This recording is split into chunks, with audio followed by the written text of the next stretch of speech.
Hey, Mr. Curran. Are you there? Yep, probably bad connection, maybe because of the car. Who knows? Yeah, really. All right. Well, I'm home now. So, All right, all right. I'll just kind of redo the intro. okay. Hello and welcome to the two-man power trip of wrestling. I'm your host, JP and John Poz. With me today, very special guest, former 17-time AWA Southern Tag Team Champion, of course, a former WWF superstar known as Skinner. He is Mr. Steve Keirn. Steve, welcome to the two-man power trip. How you doing? Well, thanks. Thanks for having me on. I'm doing great. How about you? Doing very good. What is going on in your world right now? I know the big book, the return of the Steve Keirn Chronicles. Yeah, when your career goes 44 years, it's pretty hard to condense it into one book. So the writer Ian Douglas actually talked me into two books, which is kind of a first for a planned thing. Sometimes guys get carried away and want to do a second book, but this is one of the ones that was a two-part series anyway. And so what it does is it starts off in the first book and it takes you from my childhood right straight through to 87 when I ended up with the Stan Lane as my partner and the Fabulous Ones. And at the end of that time period, I was contemplating getting out of wrestling because I was getting older. But lo and behold, I got drugged right back in. And now all of a sudden I'm a character. And so I went from a wrestler to an actor, which was fun. Skinner was a blast. But Doink, sorry at all them doinks that are out there, but I never was a big fan of doing that character. It was a pain in the ass to put that makeup on. So the Keirn Chronicles Volume 2 is out there, the phenomenal wrestling resurgence of Steve Keirn. They always say, like with Vince McMahon, don't mention something as far as like something you've done in your past because he'll remember it. Barry Darso, he told him he was a Repo Man, and then he made him the Repo Man character. But with you, it sounds like Skinner, you mentioned it to Vince, and that's something he took to and you loved. Well, it was a situation where I wasn't sure what was happening in the wrestling world at the time. The territories were all caving in. I mean, all of a sudden it was boiling down to a monopoly, and WWE was holding the cards. And I'm blessed that I have friends that I had and made, and then plus new. Hogan and I had gone to high school together, and I saw Jimmy Hart someplace here in Tampa and told him, I said, I need to get a job with the WWF. And so he talked to Hogan, and next thing I know, I was in New York, and I was showing Vince some things that I had ideas for because I had just killed 15 alligators in the first alligator harvest, they called it, but it was a licensed alligator kill is what it was. I killed 15, and I took him alligator parts and laid him on his desk and said, I don't know if this can help, but I just legitimately killed these alligators. And so he looked at me and he looked at, the creative team that was sitting there and said, give us a month. He said, let your hair go natural, get rid of the bleached blonde hair and let your beard grow out. And so came back in a month and lo and behold, Skinner was born. He asked me if I'd seen the movie Deliverance, and I said yes. And he said, well, I want you to be one of those guys. And I was cute as one of the Fabulous Ones, so I thought he meant Burt Reynolds. Anyway, it wasn't Burt Reynolds. It was one of the two guys in the woods with Ned Beatty. And one guy says, hey, you got a like, pretty mouth, boy. He said, I want you to be one of those guys. So, Resurgent came back as Skinner. And everybody remembers that character. I mean, you had the action figure. I mean, everybody remembers Skinner. So obviously they're onto something there with that. Well, nostalgia, memorabilia, all of those things play a big part. I mean, I've been blessed. I mean, to me, I'm no different than anybody else in the wrestling business. I'm just a soldier. I was just doing my part the whole time. But at the same time, to be honored with action figures, I mean, I was a part of the very first action figures ever when I was in the AWA with Stan Lane. They came out with a bunch of tag teams at the beginning, and lo and behold, there's the Fabulous Ones. Anyway, so then the Skinner doll and all of that, it keeps you alive. I mean, people often comment to me about the character Skinner, and they didn't really feel like that he got the rightful push. you don't cry about things like that. You get into the wrestling business and you need to accept whatever it is. If you have a passion for this business, then, you just go with the flow. I'm sure I had a lot of political ramifications from being a territorial guy, and especially towards the end, I'd made it to that top of the ladder kind of a thing. And so Vince had a tendency to bring guys in from all over the country and position them in different characters and things. And, I can name 100. And I'd be on first match with Ricky Steamboat or first match with Kerry Von Erich. I mean, Tito Santana, whoever it was, but there was so many main eventers from territorial days that he conglomeratedly put us into characters, but I was having a blast. I mean, I didn't care whether Skinner won, lost, wore a title or anything. I was past all of that. So now it seems like the airplanes are going to come by here in my backyard all of a sudden. Anyway, I hope it's not interfering with your... No, Now, not. well, I just now got on the flight path. Yeah, not too bad, not too bad.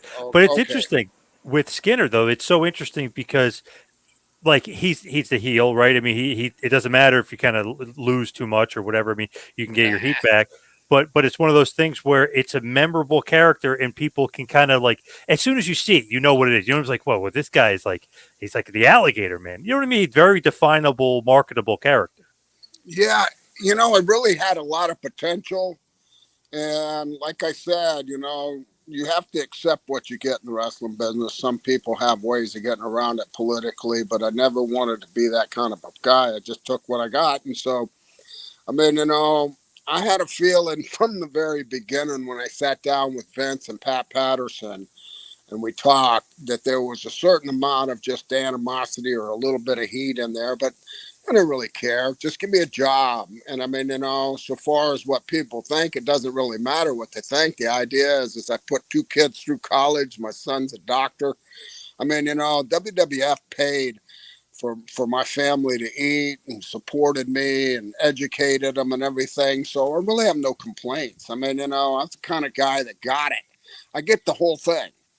I mean, some guys are like, I've got close friends here in Tampa now that are just complaining that they're not in the Hall of Fame. And I go, it's work, right? And they look at me like, what? And I said, the whole thing, man, because you're not in the Hall of Fame don't mean you're not a Hall of Famer to me. I mean, I think you're the greatest. Brian Knobs is driving me crazy. The Nasty Boys, he wanted to be in this year so bad because it was in Philadelphia. He thought for sure he was a sure in because they were from Allentown, Pennsylvania. Anyway, sounds like my Lear jet's getting ready to land in the backyard. Yes, yeah. Sorry. But that's a great attitude to have about it, because that's kind of how you need to be about it. It's just a work, and who cares about the Hall of Fame? That's a work too. I mean, everything is a work. Exactly. Now you're talking. You get it. Well, see, I got it. I mean, I understood that. I think probably because I never got into that competition for that main ladder spot, which was the top. When you're at the top of that ladder, you're a target. We're actually playing in wrestling, and wrestling is only an opinion. Everybody has an opinion about it, and I have my opinions about it just basically on experience. But wrestling is a game of King on the Mountain. You're playing King on the Mountain, a childhood game, but you're fighting and scrapping going up that mountain, and you're pushing other people out of the way to get to the top. And then once you get to the top of that ladder, you're kicking them off as fast as they're trying to come up at you. So I'd gotten to a point in my life after like 15 years of territorial wrestling, and I didn't want to play that game. I'd fought families where their son was a wrestler, their nephew was a wrestler, somebody, was a wrestler, and you just ended up saying, well, okay, well, that's part of it. They own the business, Even when I owned FCW, the developmental, and we took it to another level by developing talent that, is still there, that, is monopolizing it. It was a game where, okay, you're going to make it so successful, they're going to take it away from you. And that happened. but there's no animosity. There's no heat. I have no, ill feelings about anybody in my business, bosses or friends or peers or whatever. I mean, it was a work. If it was a shoot, you're looking at one guy that honestly, to will admit to you, I wouldn't have never done it if it was real. I mean, that didn't make any sense to me. But being at work, I survived it. And, here I am, still kicking without a cane. I'm one of the only guys in my age group that doesn't seem to show up kind of with a cane or some kind of physical ailments. And I kind of feel guilty at times. I've been thinking about buying a cane just to take with me to these Comic Cons so I can get some sympathy from my friends. Most of them are going, "What did you do? How come you're not hurt?" I'm going, "I didn't take any backdrops. I hated backdrops. That was a stupid move. So that's your problem." And your old buddy, your old high school, high school mate, if you will, Hulk Hogan, has that big walking stick because of that leg drop. He kept landing on his butt and his back. Yeah, and there's two things that him and I discuss. One of them is, and I'll tell you this real quick story. Well, I started in wrestling before he did, and he'd come to the Armory in Tampa on Tuesday nights and sit in the same seat. And I'd see him at a beach that we went to that was close to where we grew up in the southern part of Tampa. And he would say, "Steve, man, you got to get me in the wrestling business. You got to get me in the wrestling business. I want to be a wrestler." And I'd say, "Man, Terry, you play a bass guitar in a rock and roll band. You're going to do better than I am. You're going to make any money doing this." You know how many times I ate my words from that? I mean, and with that being said, I mean, friends are friends, but at the same time, they can only get you so far. And then sometimes other people can put you down. So understanding what you're doing, I've taught so many people this industry. And some of the things I teach them is, never compare yourself to anybody else in the business. You're never going to be happy. You're going to be miserable. You're going to be thinking it's not fair. I should be on top. I should have their position. I got a better body. I'm better looking, whatever it is. I can talk better. So for all of those, misconceptions, it's not always based on that. It goes back to wrestling as an opinion. Everybody's got one, and it's based off their experiences. So just accept it and live it. Now, what else were you and Hulk talking about? I know you were talking about how he maybe wouldn't make money. What else are you and Hulk talking about? Well, the cane thing was, we just spoke about it, but every time I see him barely getting around, and I tell him, I say, "Terry, man, come on." I was like a basketball in the wrestling business. I'm 6 foot, weighed anywhere from 2.25 to 260, depending on my character. But I wasn't a massive man, so I took all the bumps. I got bounced around like a basketball. They're like, "All you did was drop a big leg, and now you're crippled." I said, you did half the moves, made 10 times the money, but now you got a cane and you've had 10 back surgeries. I said, "I don't understand it." And he said, "That's the doctor told him that it's like dropping on his rear end and his spine because he had gotten so big and heavy and everything." The rings in the WWF in the early 90s, when I went up there as Skinner, were hard as a rock. I mean, I don't know who built them, but I can remember my very first match as Skinner. I took a tackle, which is a simple move, but when I hit, it almost knocked the wind out of me, and I rolled right straight to the floor and went under the ring. I wanted to see what was wrong with the ring, and I saw all these supports, and I'm going, "Oh my God, that's the last time I'm going down." But his body had taken so much punishment. So in a comparison, after I had made the mistake of giving him my childhood advice, "Don't get into the business, you're not going to make no money." Now it's like I'm giving him my critique of his career about how come you're on a cane? I mean, it's like Andre the Giant being on a cane. He was never on a cane, and he is a monster, but he picked and chose the bumps he took. When you look at it with Hulk back then, too, did you ever think that he was going to be like a huge star? Like you're saying, like, "Yeah, don't get in the business. Go play bass at the Tootsie's Bar and Grill or whatever." You know what I mean? Like, did you ever think he would become what he became? At the first, it was kind of like I never really gave it much thought, who's going to climb a ladder. But when he made the Rocky movie and he wasn't some jabroni wrestler that they just threw in a movie with a crappy part, and he actually had a really good part of a very classical movie at the time, I can't think of the words for it, but a trend-setting times and eras or whatever, so far as movies. When he made that Rocky movie, I knew it was going to break him loose. But I had no idea where the wrestling business was going like anybody else. I mean, I was just on the roller coaster ride of the ups and downs. And now all of a sudden, all the territories are caved in. And now all of a sudden, only opportunities you had are one or two, maybe WWF or WCW or whatever. But I had no idea when he first got in. I mean, he kind of started here in Florida and then just disappeared in my world. But that's just the way it was back in territorial days. It doesn't interrupt friendships, but we didn't have cell phones when we started, so it was like we had a can with a string that was tied and you could listen to it.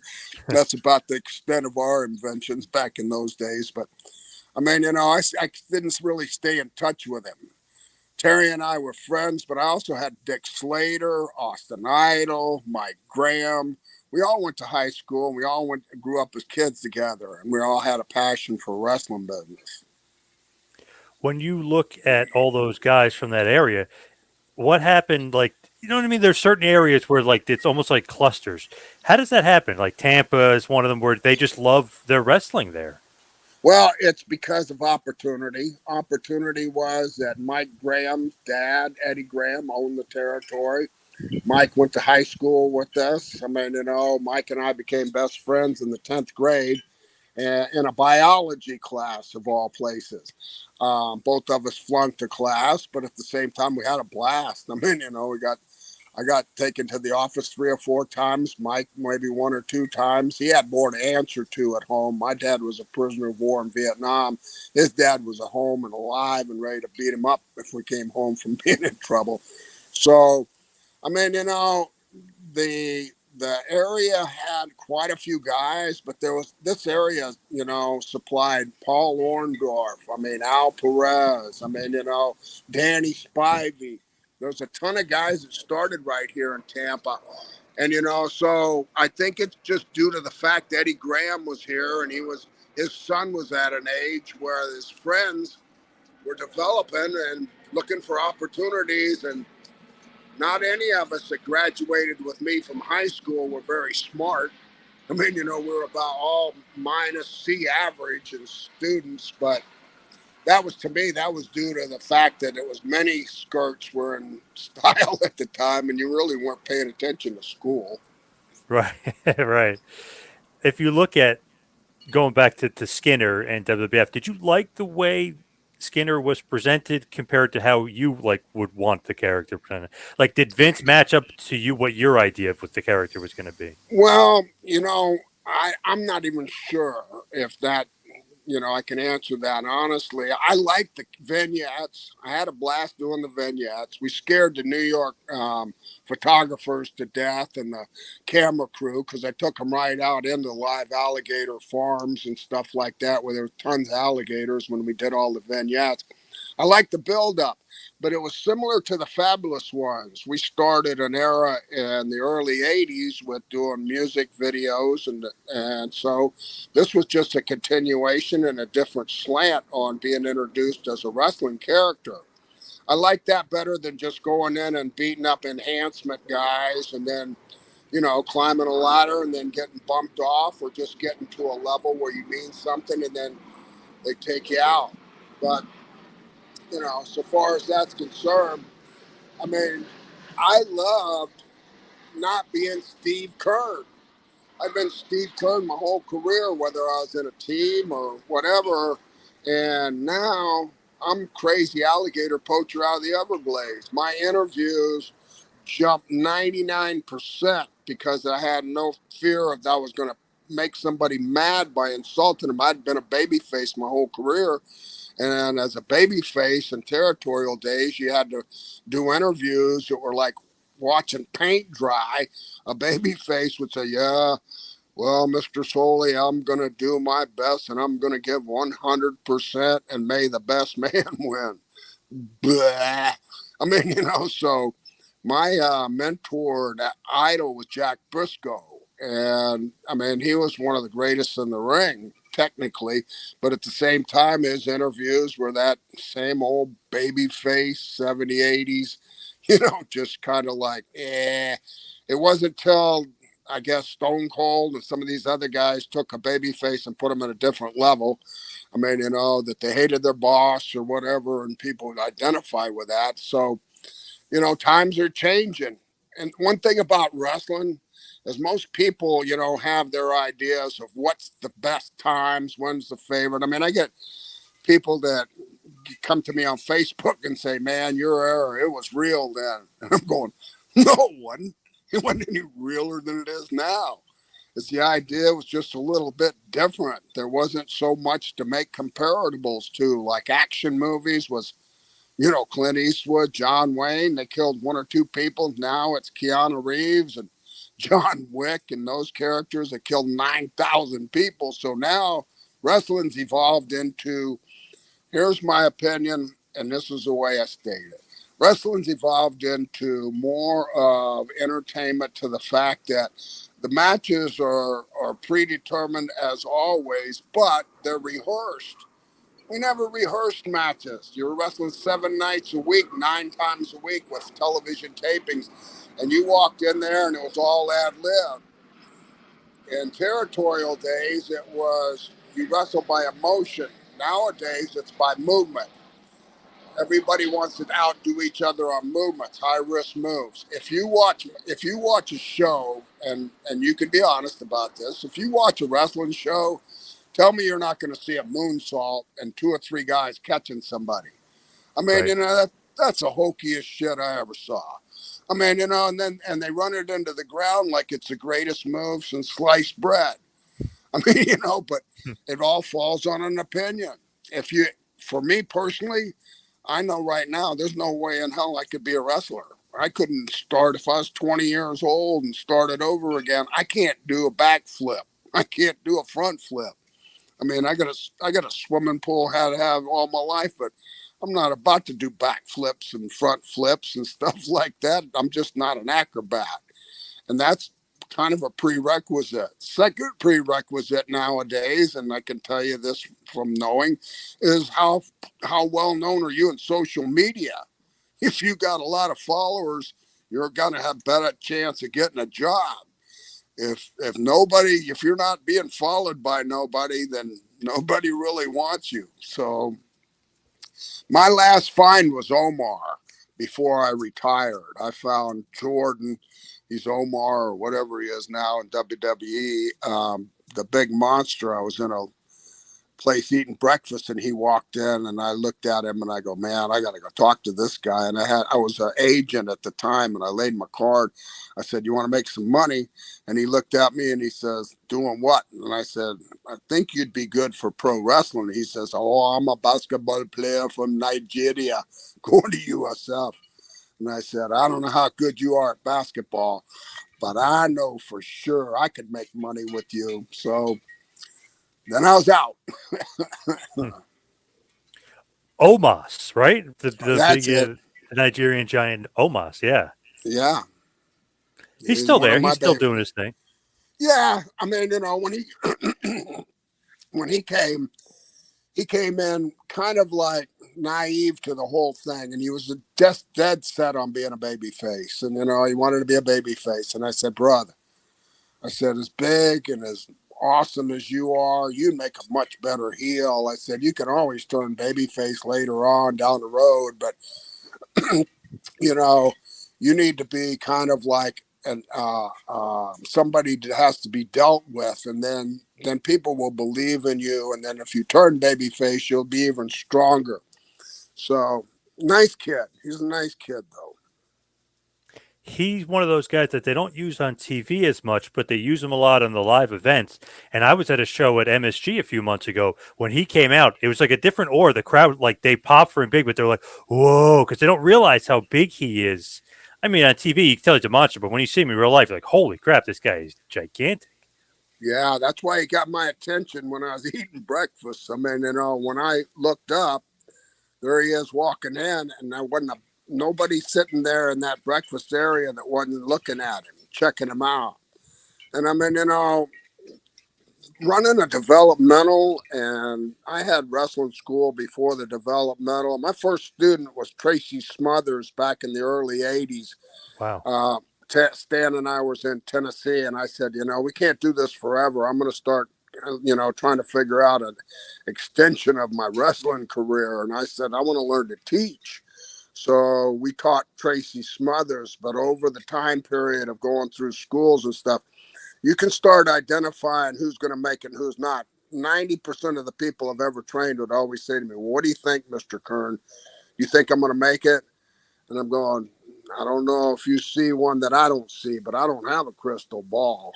I mean, if I tried to tell somebody they're maybe a little too small, they would come back with me, well, Ray, I'm bigger than Rey Mysterio. And I'm going, okay. And then if I try to tell them they're too old, you're going to start an athletic career at 45. Come on. And, oh no, well, look at so-and-so, look at so all I say is clue, man. I told a guy that made probably up in the anybody can make in wrestling business, you ain't going to make no money. So I keep my mouth shut about opinions, whether you're going to be successful or not. Right. Obviously, you might have been a little off on the Hulkster. Ooh, was I ever? I don't even know if people would be talking about wrestling without the Hulkster nowadays. Obviously, wrestling would exist, but not WWE the way it does, obviously. No, I don't know. I mean, it's the same thing with Vince. I mean, everybody hates Vince. And I mean, I wasn't a big fan of Vince's, but I don't have anything against Vince. He's my boss. I don't know anybody that's ever had a boss that they loved their boss and wanted to hang out with their boss, but that's me. I mean, I wasn't a big fan of Jerry Jarrett. I wasn't a big fan of Vern Gagne's. And in the end, I lost all my respect for Eddie Graham. So, I mean, so far as people that you work for, that's what it is. You get a job. They're a hero the day they hire you, but then they're a zero the day they fire you. So find a happy medium. When they came to me and told me that we want to take over FCW and move it from Tampa to Orlando, they wanted me to move to Orlando, and I go, I said, there's two cities in the state of Florida I won't live in. One's Miami and the other's Orlando. A tourist trap. So they talked me into going there for a year, 3 times a week, which was like, having a root canal. But at the same time, I hung in there. And I just planned to eliminate. When they finally came to me, which was a guy that I had no respect for, came to me to tell me, his name was Canyon Seaman. They had hired him to help with talent relations, he was a volleyball player, like he knew nothing. But at the same time, he comes, well, we're going to have to tell you, we're not going to renew your contract. And I looked at him and I said, you promise? I said, I've been wanting to quit. I've been wanting to quit for the last 3 years. I mean, I'm so burnt out on teaching. I said, and he goes, no, we're not going to be able to. And I said, oh, man. And I hugged him. And he looked at me and said, I haven't had that kind of response. So what do you mean? He said, most of the time when we fire guys or let them go or don't renew their contract, they're all upset. And I said, no, I'm happy. I knew if I quit, I'd never come back. But I knew if you release me, hey, you never know, which is no, I won't come back. But at the same time, it was still, I wasn't quitting something. That was the way I looked at it. Why did he get hired, Canyon Seaman? Do you have any idea? I'm always kind of curious because there's no wrestling background there. Like, what was the point? I tell you what I believe, and it's just an opinion, and I don't know for sure a lot of things and a reason. They hired a lady named Jane that was a female lesbian golfer, too, to run talent relations, and that didn't really seem to fit or work well with me. But I tell you, I believe that it was because there was no political connection between them and anybody in talent. They had no responsibilities, no history, no I owe you. Oh, I know your dad. I know your brother. I know. And so they brought in somebody that was totally away from the business that was in charge. But they really realized after a short time that don't work.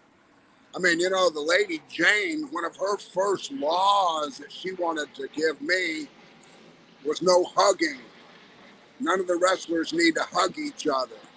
And that meant the girls don't hug the guys don't hug each other, whatever. But that's part of respect. And I don't shake hands with my friends. I mean, you know, regardless how long I haven't seen them or whatever, when I see them, I walk up and I hug them. And that's just a sign of love and respect. It's not a sign of anything else, but at the same time, she looked at it like the girls are intimidated by having to hug old men. And I mean, you know, okay. But at the same time, that's a choice they had. But no, she wanted to make it a law, no hugging. And I had to pull the plug on that. I had to go right straight to the main guy, skipped John Laurinaitis, and went to Vince and said, hey, you know, that female golfer is okay, but she's trying to implement a rule down at FCW, no hugging. And we're just used to that. I knew a lot of my students in FCW since they were little kids. Natty Neidhart, Wyndham Rotundo, Taylor Rotundo, um, Richie Steamboat. I mean, Barry Darso's kid, Dakota Darso. I mean, Jerry Briscoe's son, Wes Briscoe. These kids I've known since they were little kids, and now they're trying to get into the industry. So, but times change. You know, you just kind of got to roll with it. And I kind of rolled with most of the time changes, but it's, you know, still in the back of my mind to have an opinion. So, now with nobody to answer to except for God, my Savior, and my wife, you know, I've got a really strong opinion, but you know, it really don't mean anything to anybody but me, I guess. So, Did you get along with Johnny Ace, Johnny Laurinaitis? Did you guys, oh or yeah, no? Oh, you did. absolutely. Yeah, you know, he came and worked for me when I owned PWF down here with Dusty, Gordon Soley, and Mike Graham. He came down here and he got a good start, and we put him in some matches and made him the manager for the sheep herders. Um, and when I came back, I was in a dire strait, which is in the second book, how I had kind of gotten away from wrestling altogether. I mean, wrestling, I was looking for diversifying into something else because I didn't want to be an old wrestler. I had vowed to never, you know, put on another pair of tights or anything when I got to a certain age because I didn't want to embarrass my family and myself. And so Johnny was the one that called me when I was in the worst position in my life and offered me a job as an agent that later they became producers, but that was the title when he hired me. And I mean, you know, he pulled me, you know, up out of the mud, and I went from 3 jobs of mowing lawns, running a wrestling school, and unloading trucks for UPS to a six-figure income being an agent for the next 6 years. So he was strict. He was strict, but at the same time, you know, I had a lot of respect for John because of, you know, his knowledge in the business. He wasn't somebody that just came from some other business. Yeah, they always say he's great with finishes, right? I mean, his knowledge of wrestling and that, as far as that is concerned, was a plus for him. Yeah. Well, it's experience. You can't be in this industry and get to a position to where you're controlling things and trying to give people, you know, things to do or things not to do when you haven't done it yourself. I mean, you know, when I was an agent turned producer, I mean, it was me, Arn, Dean Malenko, Fit Finley. I mean, you know, there was just a handful of us, but there were guys that had been in the business for a long time, and the talent respected us. So I got the program. I mean, you know, but that was a glorified babysitter job. I mean, you know, I stopped liking the wrestling business when I became an agent producer because there's way too much responsibility. And then you're responsible for, like, I had matches and I'd be sitting in a gorilla position trying to predetermine where the guys were going to take the action, and they'd get off, and then Vince would be screaming in my ear on a headphone, what are they doing? What the hell are they doing? Where are they? And I just answer, I don't know, Vince. They're on their own now. Who knows? And then he'd cuss me out, and I'm not even in the ring. He's saying, Right. that's your match. I go, I know it's my match, but the only control I got is telling the referee with that earpiece to get them back on track. So you're fun so far as all you did was show up, get dressed, go out there, do your 10, 15, 20 minutes, whatever it was, come back, get dressed, and you're done. Whatever you did in the ring was your example, was your responsibility.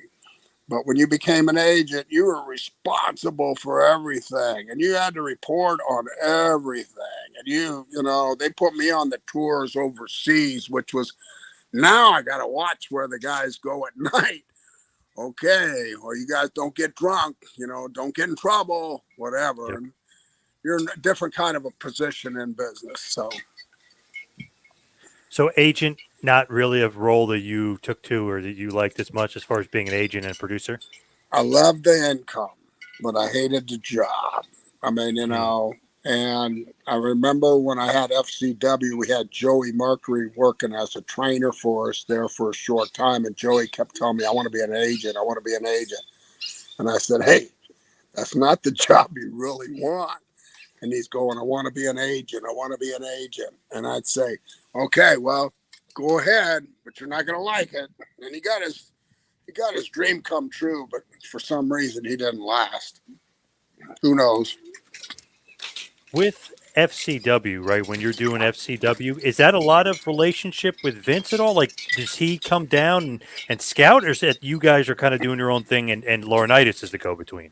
Laurinaitis was the go-between. Vince only came to FCW one time. And when he came, it was really a weird situation because when he came, he actually didn't say anything after it was over. He just got up, left, went and got a limo and drove off. And I said to John Laurinaitis, I said, well, what do you think? He said he was overwhelmed.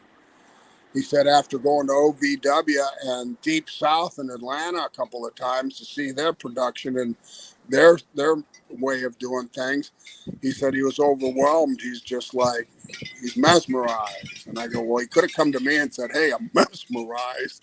I mean, just pat me on the back. I don't care what you call it, but encourage me that I'm going the right way. So John Laurinaitis handled most of it because he is in charge of talent relations. So my communication at first was with John Laurinaitis and Ty Bailey, another guy that was never in the wrestling business, but he was kind of a scapegoat. If Ty fired you, you couldn't get mad at him because he's taking orders from somebody else. You're not even sure who fired you. You just know he's delivering the word. So anyway. Dr. Tom is a buddy of mine. He always mentions Ty Bailey and Canyon Seaman. He didn't really like dealing with those guys as far as, but he liked Johnny Ace, and obviously he dealt with Vince for a long time. So he did not like those guys that are not really a part of the business telling him what to do. Exactly. Actually, Tom made a big mistake when Canyon Seaman got the job because he was driving him crazy, and he finally got Canyon talked into putting some sweat clothes on and getting in the ring. And then Tom got in there and kind of bounced him around a little bit just to give him a feel for what these kids were going through. And that got a lot of heat. It wasn't that long after that Tom was on the downslide. So I just kind of ignored him.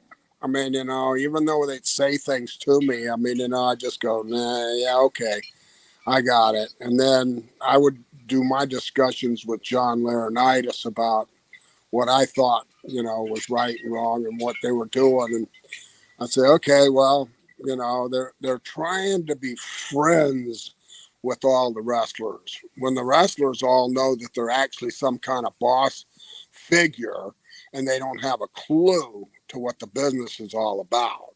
So, it's just, they would Canyon Seaman, not so much the lady Jane, I can't even remember her last name, but she didn't last very long at all. And so Canyon had quite a run. I mean, he was still there at NXT long after I was retired. So he had quite a run. And matter of fact, I'd see him periodically. The WWE would bring me over as a guest trainer for a week or so to NXT. And I'd see him over there, I tell him, says, it's only a matter of time. And he said, what do you mean it's a matter of time? I said, they're going to come to you and get rid of your ass for sure. I mean, you're only good for so long, and I don't know who kind of likes you, but whenever they go, you're going with them. I can tell you that for sure. Did you have any sort of relationship with Triple H? Limited. I mean, one of the things about Triple H was I liked his work. I mean, I really liked, he was solid. He was territorial kind of a style. He could go out there and ad lib and not have to memorize. He didn't have to rehearse his matches. And I liked watching him work. And I had a lot of respect for him from that angle. I mean, I got along with him, but we weren't like a guy that, I'd pick up the phone and call and say hello to every day. Matter of fact, we just had a Royal Rumble down here in St. Petersburg this year. And he invited me and my wife to come to it and catered to us and put us in a suite with Jerry Briscoe and Mike Rotundo and Barry Windham and who else? Larry Zbyszko, Jimmy Hart, and Brian Blair. And I said, so what's up? Because they had never even called me when they were in town before, and all of a sudden they wanted us at these shows. And he said, well, times are changing. And I guess Vince had just kind of like took a hike from the business. And I never bought into any of those things only because that I knew Vince. I mean, he's there saying when he's going, I wasn't buying it. I guess now I got to buy it. I think he's gone. Yep. But you never underestimate Vince McMahon. He could pop up again. You never know. Do you think he might start another wrestling organization? Because he's all the way out, but he sold all that stock. So now he's got a couple billion just sitting there in the bank. Well, I would hope in my mind that he would just relax, be retired, enjoy his grandchildren like I'm doing. But I don't know. Sometimes money is their God. And I know that's Vince's God. I mean, that's a sad thing to have to say for somebody. But at the same time, I don't know. I don't want to be a guy that comes on an interview and says, oh, no, he'll never do it, or he's going to do it. And then somebody comes back to me and does like they're doing in politics now and say, hey, remember when you said this? Look, he's the boss now again. So I can't predetermine anything. I've learned not to try to make, those kind of like estimates of what's going to happen in the future. I do know that, they brag about, large attendances and record-breaking things like this WrestleMania and all of that. So the business is successful so far as no matter who's got it, it's successful. But it's just keeping it going. I don't have no idea. I mean, when I talked to Triple H at Royal Rumble, I mean, he acted like we were best friends a long time. I mean, I got a picture that I posted where he's like standing there with his arm around me, and I'm going, this feels weird.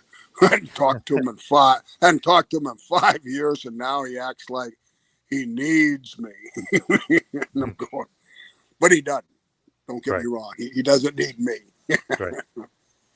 It does seem like he's one of those guys, now that Vince had the picture, he's bringing back like old school guys that he like respects, like you and Jerry Briscoe and obviously Hogan and Jimmy Hart, like guys like that. It just seems like maybe he's old school in that sense where he's giving back to the guys that came before him.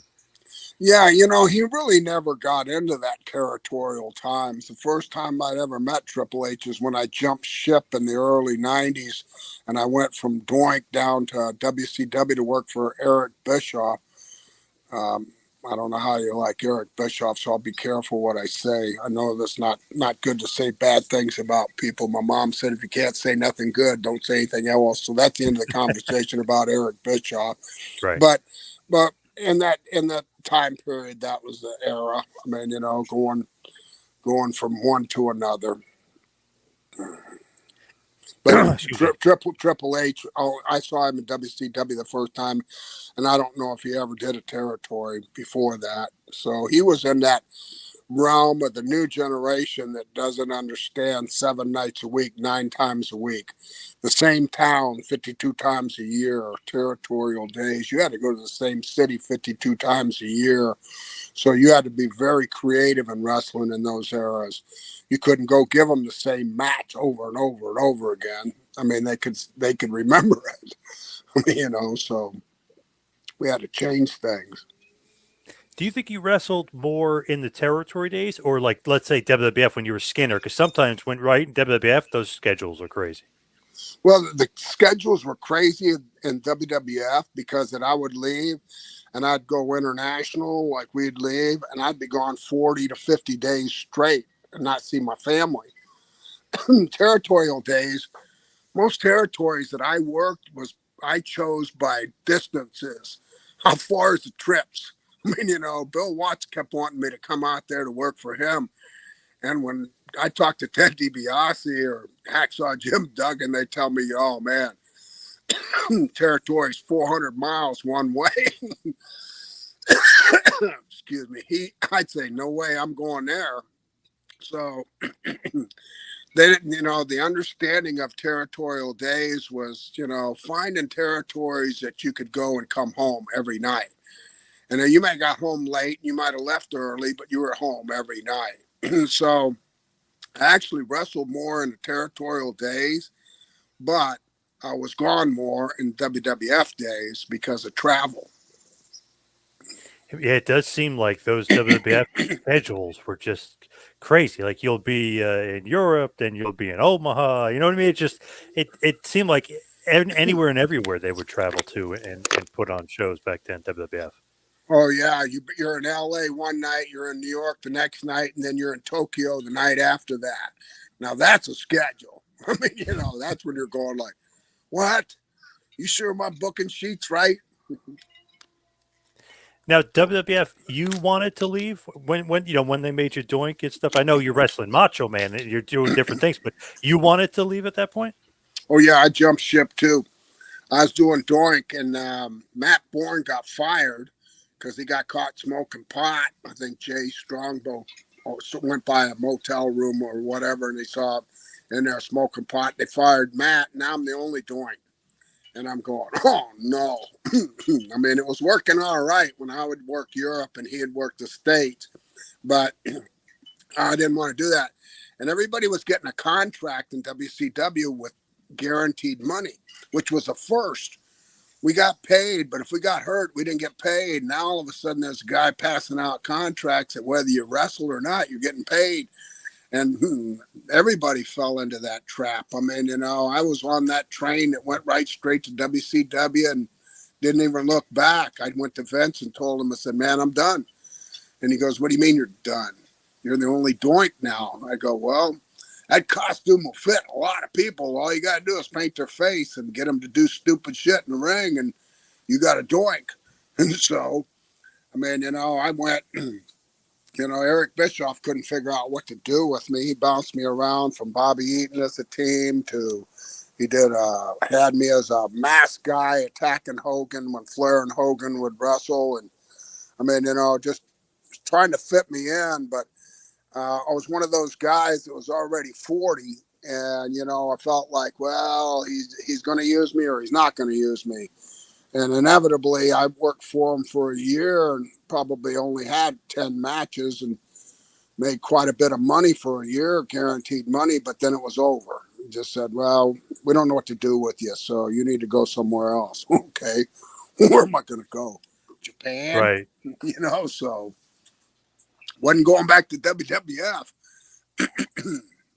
Was Vince pissed like when you quit? Or was he mad at you? Nah, I was on a long list. I mean, it was like there's been several lists Vince had. I was on one of those lists that, it was bound to happen sooner or later. He knows I was famous for walking out if I wasn't happy. I mean, I did it for Jerry Jarrett, walked right out on a main event in Louisville, Kentucky, walked right through the audience and said, goodbye. I mean, so he knew I wasn't above doing something like that. So, like I said, I mean, when you've been in the wrestling business as long as I have, you have reputations and you have history. My history is that I was a soldier. You could ask me to do a job. Hey, would you mind putting this guy over? I don't mind. It's not real. Okay, I can put him over.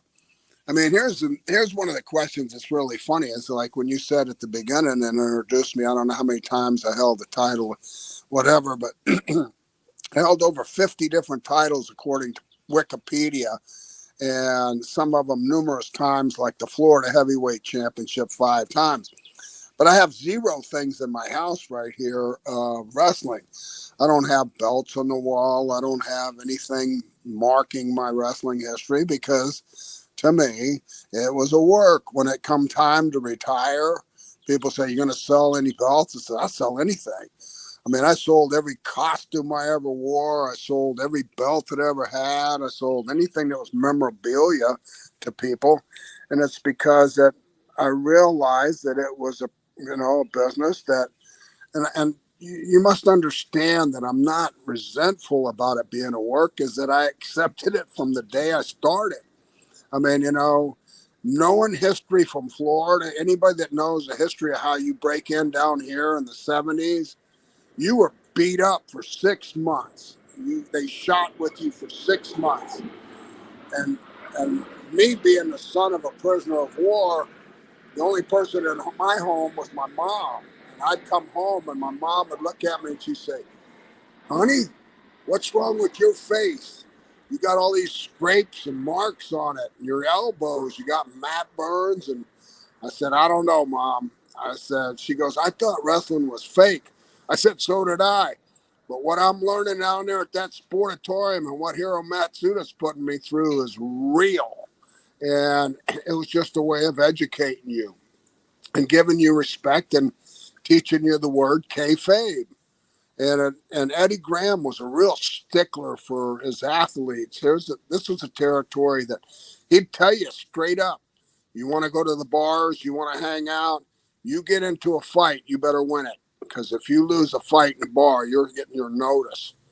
And so there was a lot of situations where guys didn't respect the business. But Florida, if you got broke in the state of Florida in an era, then you respect the business only because that after getting beat up at the first 6 months, you didn't want nobody telling you that business wasn't real.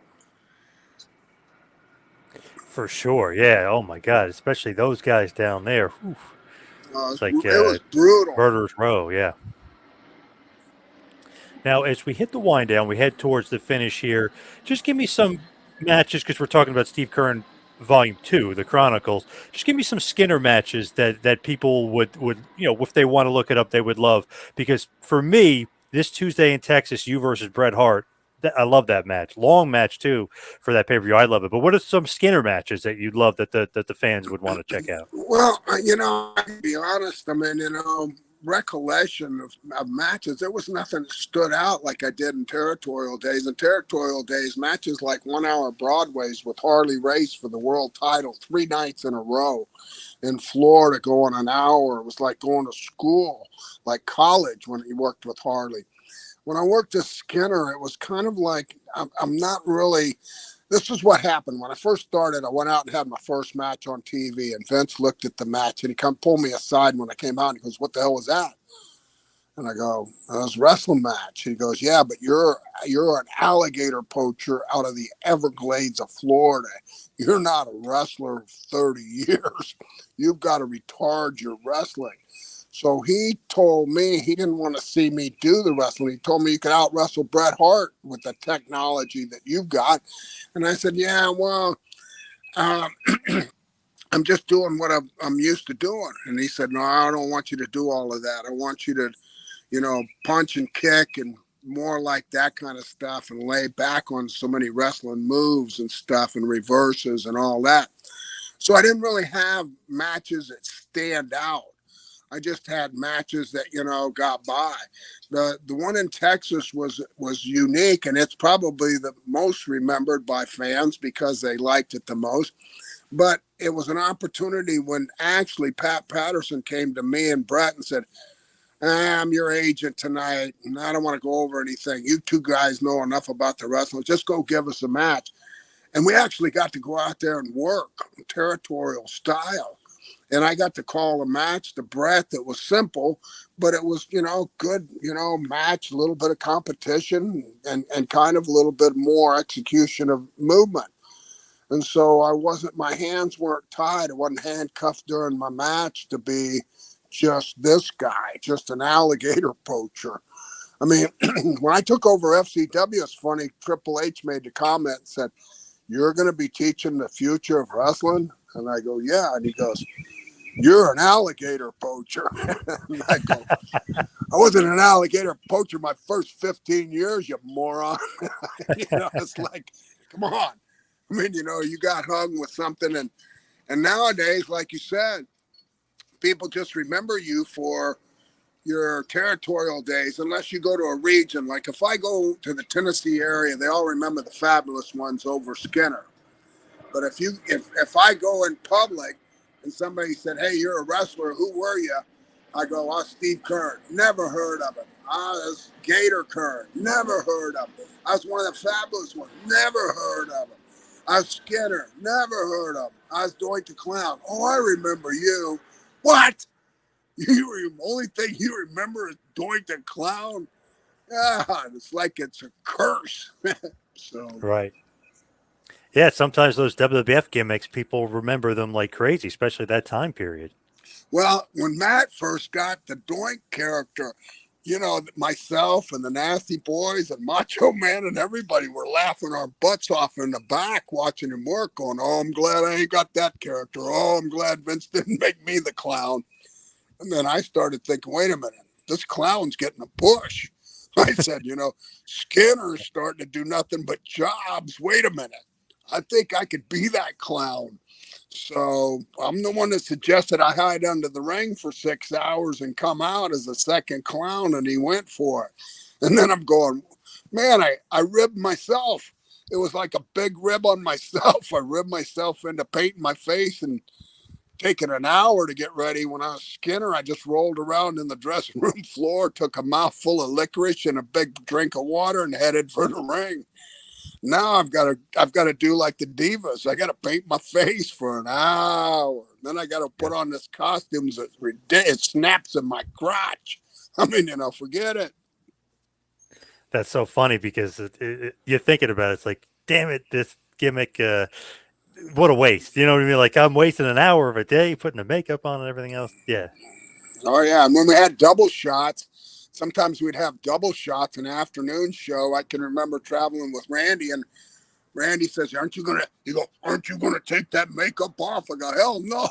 I'm going to leave it on. Whatever's left, I can just touch it up for the next show. And we'd go out to dinner and get some lunch or whatever. And Randy laughed his ass off because I come walking in with a face paint on like Doink the Clown. I mean, I didn't wear the green wig, but I'd walk in and he goes, "You're going to eat like that?" I'm going, hell yeah, I'm not taking it off. It takes too much time to put it back on. Now, give us one final push for the book. Why everybody should get the Keirn Chronicles Volume 2, The Phenomenal Wrestling Resurgence of Steve Keirn. Well, what it's going to do is it's going to close up the story. If anybody had the opportunity to buy the first one and they enjoyed it, which I got a lot of great reviews on how it flowed, even though it's like 400 pages, people said it was easy to read and it flowed. Well, that's because of Ian Douglas. Ian Douglas is a phenomenal writer, and he's taken my story that I've dictated to him over a year, and he's he's put it into storyline. Well, the second part of the wrestling story, this one that just came out, is the continuation, and it really pulls together territorial transition into cable. And it also gives wrestling fans and true wrestling fans that want to know more about the wrestling industry, it gives them an insight to what an agent and a producer does and what an old wrestler does and how they can actually diversify and stay right in the same business. And so it's kind of cool to read it because it's simple. I mean, it's not like it's a difficult thing to read or understand. It just kind of like, I'll give you an example. Meltzer is reading it now for his critique, and he's already texted me several times and said, I'm really loving the parts about the technical parts about building a territory and about, first of all, your job as an agent, never really realized what they did, and producers, and then your second part of running the developmental. It's a whole insight to, like, you're being told what's really going on in the wrestling business. Now, if people are looking for me to trash other people or run other people down, that ain't going to happen. And it's also going to give you a testimony of my life and my beliefs. And I'm a Christian. I'm a born again Savior. My Savior is Jesus Christ, and I know what carried me through my life. And so it's kind of like a story that will give you several emotions. You're gonna feel sorry for me. You're gonna see that, I came out of it shining, and you're going to see that then it got difficult again, and you're going to see that I always called it a roller coaster, and my roller coaster ride ends up, the final step is like running a developmental territory and then easing out of the wrestling business. But it's something that nobody's ever wrote about, because I've read most of my friends' books, and they didn't get into detail if they were an agent or a producer, and then nobody ran the developmental territory and wrote a book about it. So it's a whole different slant, but it's an education for somebody that likes wrestling history. Of course, that is the Keirn Chronicles, Volume 2, the phenomenal wrestling resurgence of Steve Keirn, available on Amazon. Anywhere else where we could find you? And do you do social media or anything like that? Well, I'm on Facebook, and the reason I'm on Facebook is because I'm promoting a book, and then plus it's given me an opportunity to stay alive, out of sight, out of mind in my industry, just like anything else. And so I'm doing a lot of comic cons. I'm doing a lot of autograph signing for memorabilia, and I'm a versatile character. When they hire me, they get Lon Chaney Jr., and that's kind of an old thing. If anybody don't understand, he was a guy that played about 50 different characters. Yep.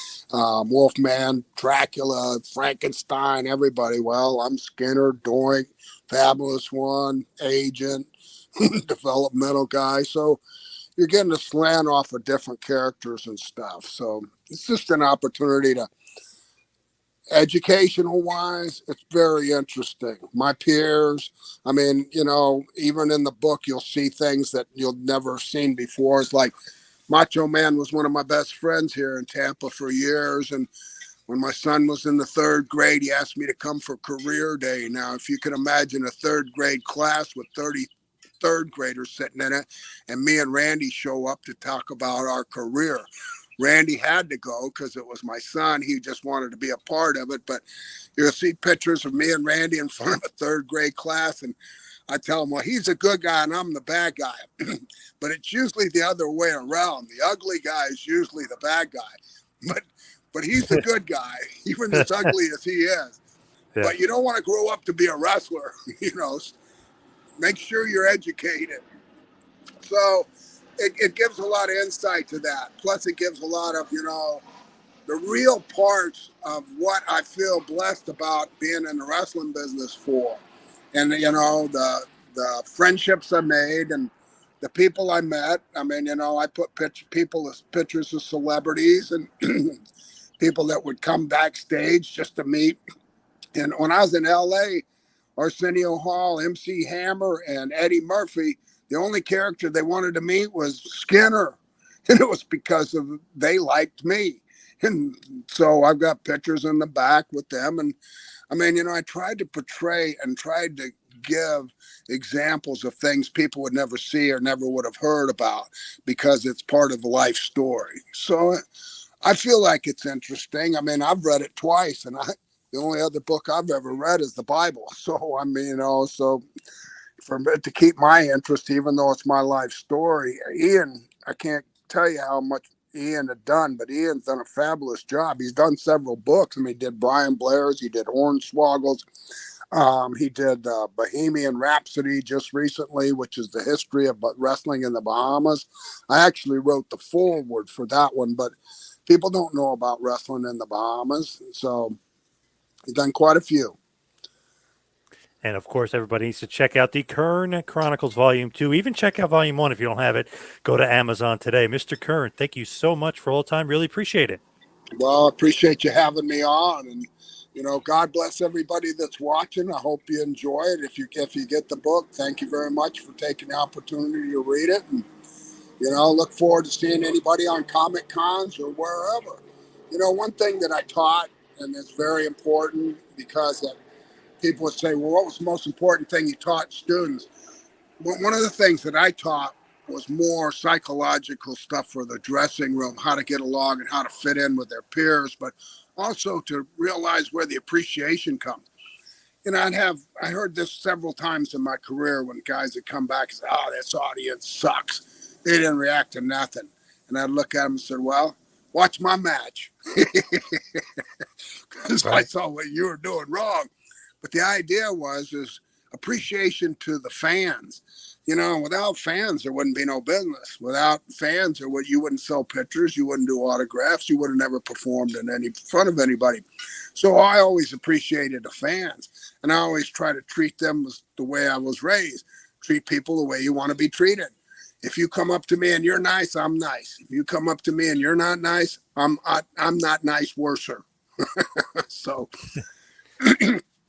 But I really appreciate the opportunity to be on your show, and thank you so much for pushing the book and helping me plug my book. And I hope people read it. I just hope people read it. I'll tell you one thing, for a misconception, writing a book doesn't make you rich. It's just one of those things that certain people are going to buy your book. So this is not something that I'm buying a new truck with or something. It's an opportunity to pass my story on, but I have a hidden motivation.